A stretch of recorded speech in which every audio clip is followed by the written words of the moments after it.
ফিলিস্তিন জিন্দাবাদ, ফিলিস্তিন জিন্দাবাদ। সর্বশেষ আপডেট আন্তর্জাতিক অঙ্গনে এবং বিশ্ব সংবাদে আপনাদেরকে স্বাগতম। এই মুহূর্তে আমাদের হাতে এসে পৌঁছেছে ইসরায়েল ফিলিস্তিন ইরানের যুদ্ধের সংবাদ। শুরুতেই সংবাদ শিরোনাম। যুক্তরাষ্ট্রের রণতরীতে আবারও ইয়েমেনি হামলা। এদিকে নিউক্লিয়ার হামলার হুঁশিয়ারি দিয়েছে ইরান পশ্চিমাদের। জানিয়ে দিচ্ছি, ভারত পাকিস্তান সীমান্তে গোলাগুলি বাড়ছে উত্তেজনা।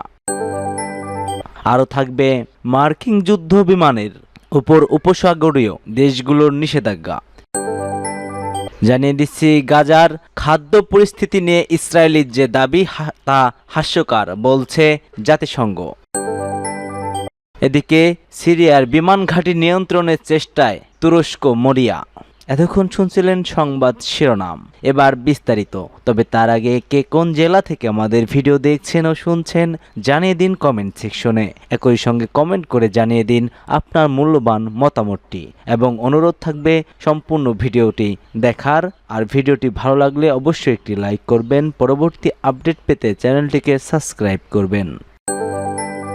যুক্তরাষ্ট্রের রণতরীতে আবারও ইয়েমেনের হামলা।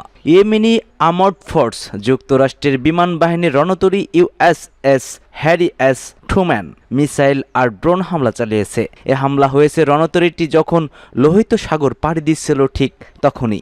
বিষয়টি নিশ্চিত করেছে মিলিটারি একজন মুখপাত্র। ব্রিগেডিয়ার জেনারেল ইয়াহিয়া সারি জানান যে দেশে 24 ঘন্টায় এটি তাদের তৃতীয় হামলা।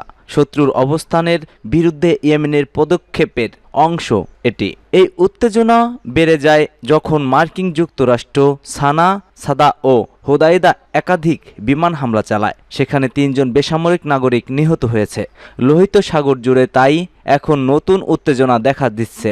ইয়েমেনের আনসারুল্লাহ আন্দোলন হুঁশিয়ারি দিয়েছে, যতদিন জায়েন্টিস শাসন ব্যবস্থা গাজা অবরুদ্ধ করে রাখবে ততদিন জাহাজ ও দখলকৃত ভূখণ্ডে হামলা চলবে। ইয়েমেনিরা ফিলিস্তিনি সংগ্রামের প্রতি তাদের পূর্ণ সমর্থন ঘোষণা করেছে। বিশেষ করে 7 অক্টোবর গাজায় যুদ্ধ শুরুর পর থেকে ওই দিন ফিলিস্তিনি প্রতিরোধ আন্দোলনে অপারেশন আল আকসা স্টর্ম নামে এক পাল্টা অভিযান চালায়, যা দখলদার শাসনের বিরুদ্ধে প্রতিরোধের প্রতীক হয়ে ওঠে এই সাম্প্রতিক নিষিদ্ধ সংগঠন হুতি।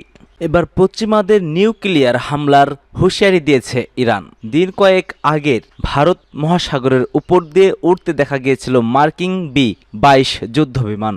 বলা হয় এই বিমান নাকি তাদের বায়ুসেনার সবচাইতে শক্তিশালী বোমারু বিমানগুলোর মধ্যে অন্যতম। একটি প্রতিবেদন অনুযায়ী এই যুদ্ধ বিমান নিয়ে ব্রিটিশ নিয়ন্ত্রণ অধীন একটি দ্বীপেও ঘাঁটি বেঁধেছে মার্কিন সেনা।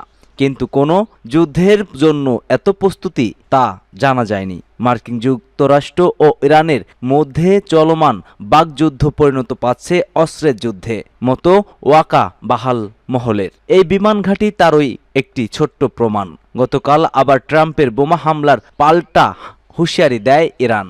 তা স্পষ্ট করেছে সেই দেশের প্রশাসনিক মহল। মূলত একটা পারমাণবিক চুক্তি ঘিরেই বিবাদ বেঁধেছে তাদের মধ্যে। তাছাড়াও এই বিবাদে হুতি ইন্ধন তো রয়েছেই।